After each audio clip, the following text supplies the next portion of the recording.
Bienvenue sur le podcast de l'Église Vie. Bonne écoute.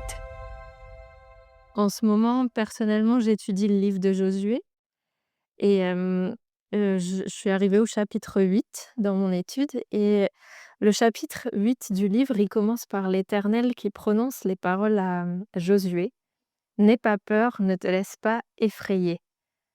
Et je me suis dit: «Waouh, donc ce vaillant guerrier, ce leader qui est rempli de sagesse, qui conduit tout le peuple, lui, il a peur?» Et donc ça me questionne, bah, pourquoi? Comment est-ce qu'il va y faire face? Et je me suis demandé, bah, quelle vérité réside là encore pour nous aujourd'hui. Donc ce matin, je vais prendre, le début du livre de Josué comme base pour adresser ce sujet avec vous qu'est la peur.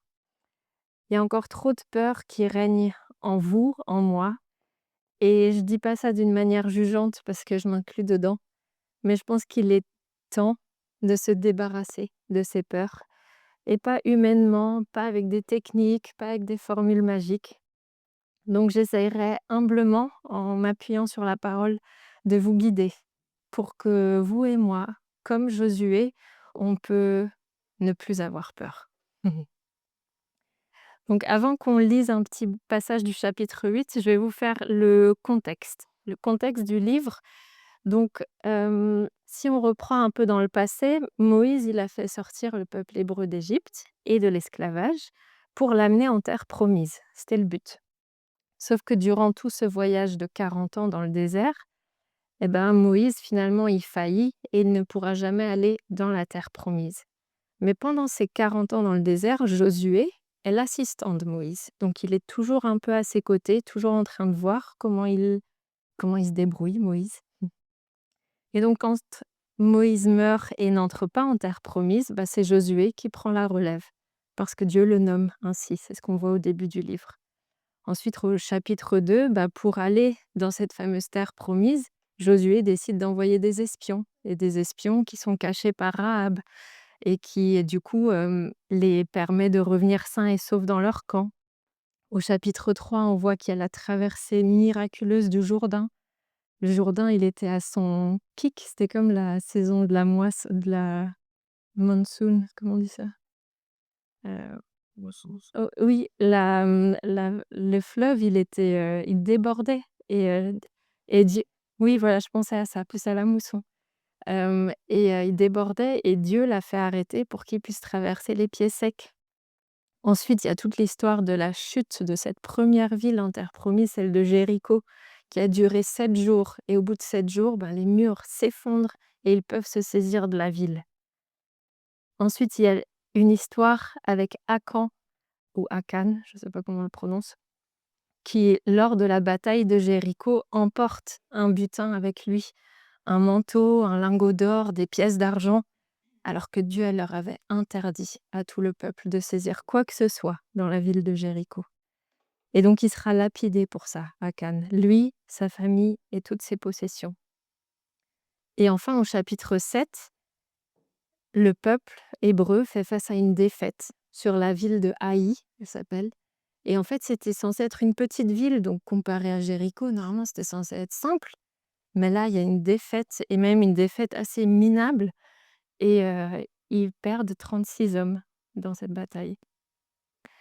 Et donc, c'est dans tout ce contexte-là de ce qui vient se passer que Dieu, il dit à Josué: «N'aie pas peur, ne te laisse pas effrayer». Ils viennent de vivre une lapidation suite à un péché et ils viennent de vivre une défaite minable. Et donc quelque part, on peut se dire, on peut les comprendre quoi, qu'il ait peur, Josué, le leader de ce peuple-là, que face à ces 2 événements-là, qu'il y ait une peur qui soit là. Et en fait, ce qui a commencé par m'interpeller, donc si vous voulez le prendre, le chapitre 8 de Josué, ce qui m'a interpellée dans ce verset 1, l'Éternel dit à Josué: «N'aie pas peur, ne te laisse pas effrayer», c'est qu'en fait, c'est écrit nulle part dans les 7 chapitres avant que Josué a peur. On nous dit juste que l'Éternel dit à Josué: «N'aie pas peur». Si l'Éternel le dit, c'est qu'il a peur. Et en fait, ça me montre une première chose, que j'apprends, mais je pense que nous qui sommes ici, on l'apprend pas, on a juste besoin de se le rappeler. C'est que Dieu sait tout, que Dieu voit tout et que Dieu connaît notre cœur. Et j'ai envie de vous encourager en vous disant que ce Dieu-là, c'est le même encore aujourd'hui. Et donc ce Dieu-là, il sait tout de toi. Il voit tout de toi. Et il connaît ton cœur comme personne. Il sait quand tu as peur. Et il peut même nommer les peurs que tu as. Et donc la deuxième chose que je cherche à savoir, c'est mais pourquoi est-ce que Josué, il avait vraiment peur? Et donc pour moi, la raison, elle se trouve dans les 2 événements qui viennent d'avoir lieu juste avant. Comme je vous disais, la lapidation et la défaite. La lapidation, c'était ce fameux Akan. Donc vous pouvez le retrouver au chapitre 7 et 6. On va lire quelques passages ensemble. Il a été lapidé parce qu'il avait péché.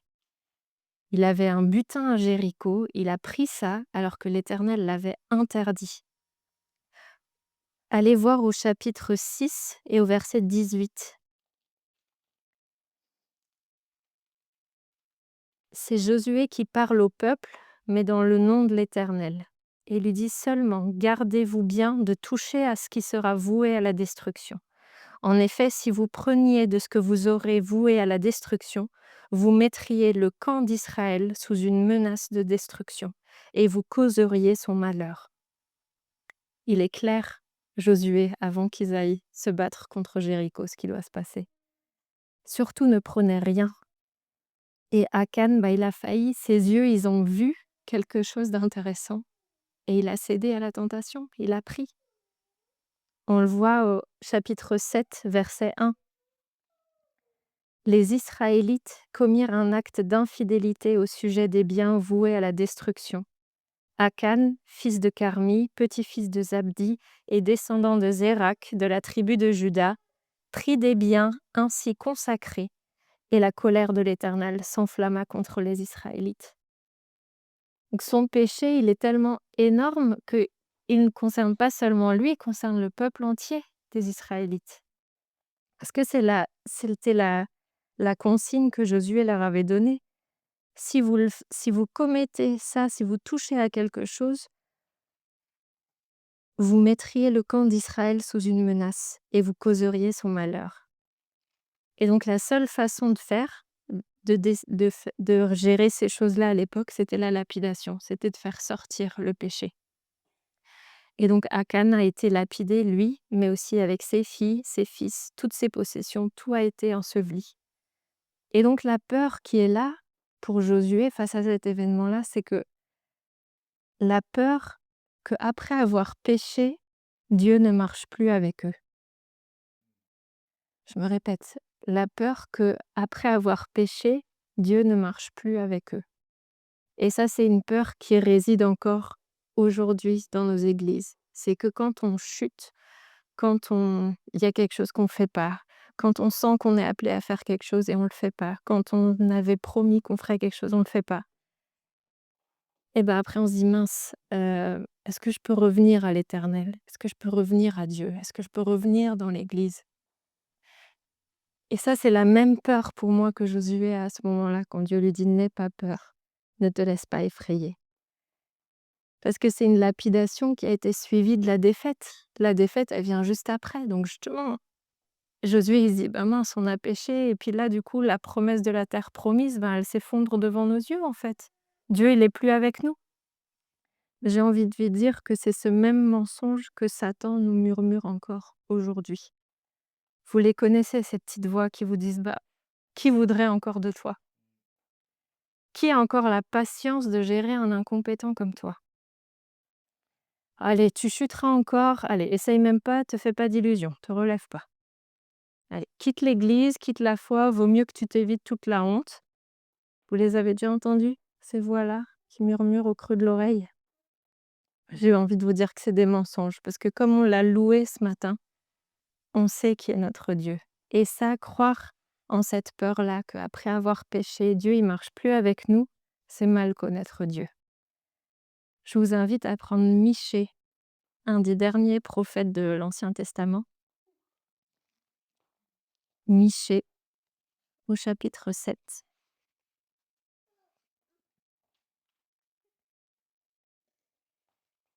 Michée, chapitre 7, les versets 18 et 19.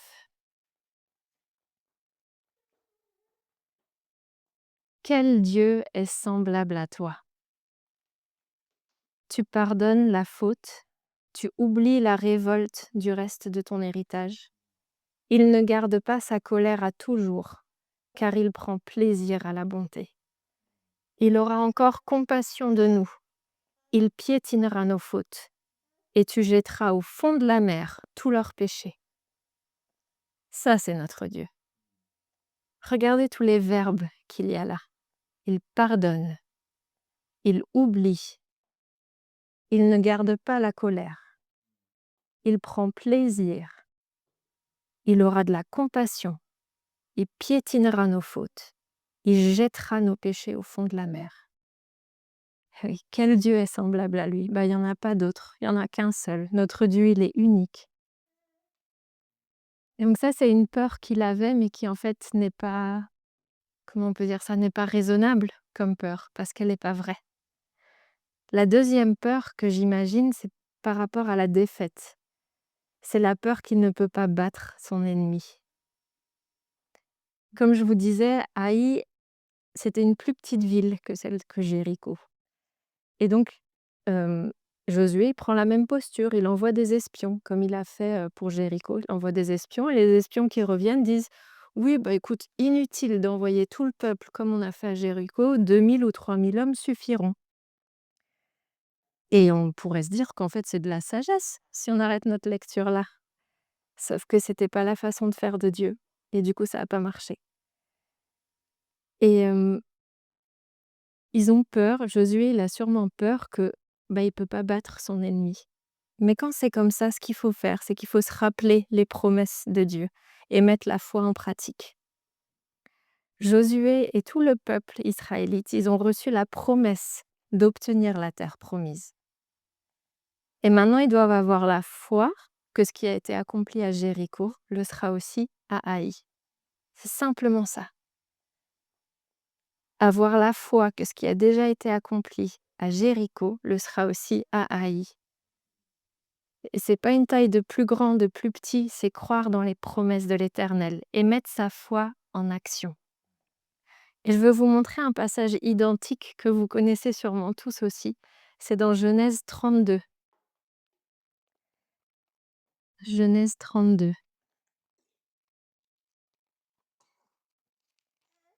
Cette fois-ci, c'est entre Jacob et Ésaü.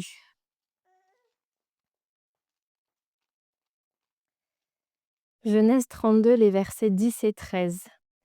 C'est lorsque Jacob va partir à la rencontre d'Ésaü après tant d'années de séparation parce que justement son frère était prêt à le tuer. Et que sa mère lui a dit: «Bah oui, pars chez Laban et vis là jusqu'à ce que je t'envoie des messagers pour te dire que ton frère est plus prêt à te tuer». Sauf qu'il les a jamais eus les messagers. Donc il a aussi cette peur, Jacob, de se dire: «Bah mince, je vais rencontrer mon frère, mais il en est où lui? Il est encore prêt à me tuer ou pas?» Et un peu pareil, c'est comme s'il envoie des espions et les espions lui disent: «Bah attention parce qu'Ésaü, il arrive vers toi, mais avec 400 hommes». Jacob, il prend peur, il sépare toutes ses possessions en 2 camps et il se dit: «Bah, au moins si Ésaü, il attaque un camp, j'aurai encore un autre camp pour me sauver quelque part». Et là, que dit Jacob dans ces versets-là, 32, 10 et 13? Jacob prie et Jacob dit: «Dieu de mon grand-père Abraham, Dieu de mon père Isaac, Éternel, toi qui m'as dit: "Retourne dans ton pays, dans ton lieu de naissance, et je te ferai du bien."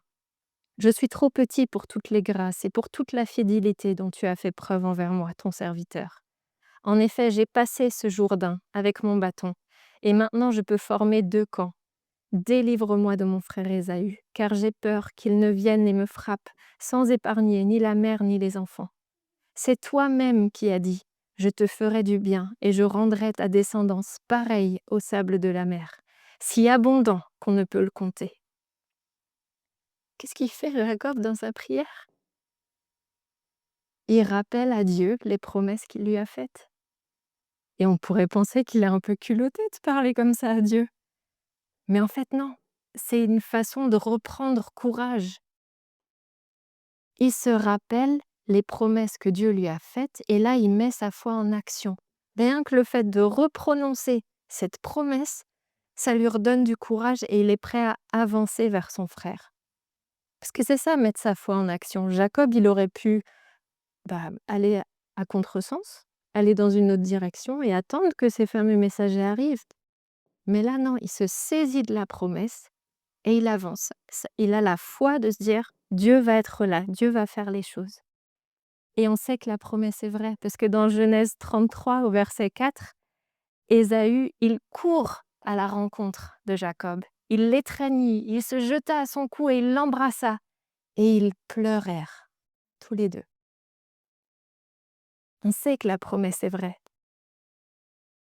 Donc oui, face à la peur, la première chose que j'apprends et que je me rappelle, c'est que Dieu sait tout, Dieu voit tout et Dieu connaît notre cœur. La deuxième chose que j'en conclus, c'est que c'est souvent des événements et des circonstances qui sont autour de moi qui peuvent initier des peurs chez moi. Mais qu'est-ce que je dois me rappeler dans ces moments-là? Qui est Dieu? Et là, je vous ai donné qu'un seul exemple dans Michée 7, mais prenez le verset qui vous convient. Qui est semblable à toi? Tu pardonnes, tu oublies, tu ne gardes pas ta colère, tu prends plaisir, tu auras compassion, tu piétines nos fautes, tu jetteras nos péchés au fond de la mer, pardon. Mais je dois aussi me rappeler les promesses de Dieu, ce qu'il m'a promis et mettre ma foi en pratique. Et si on prenait le temps d'être vraiment honnête et de reconnaître et de nommer nos peurs à nous, ici, aujourd'hui, ce qu'on ne va pas faire, hein, rassurez-vous, mais je vais vous nommer une petite liste de peurs, une quinzaine. Et je suis sûre que vous allez vous reconnaître dans certaines d'entre elles. La peur de l'échec, la peur de ne pas y arriver. La peur de la solitude. La peur du rejet, la peur de ne pas appartenir. La peur des transports. La peur d'être vulnérable. La peur de ne pas être assez bien. La peur de ne pas être aimé. La peur pour ses enfants. La peur qu'il arrive quelque chose. La peur de prendre des décisions. La peur de manquer, de ne pas avoir assez. La peur du temps qui passe, qui file là devant nos yeux. La peur de la mort. La peur du coût que c'est de suivre Christ pleinement. La peur du sacrifice.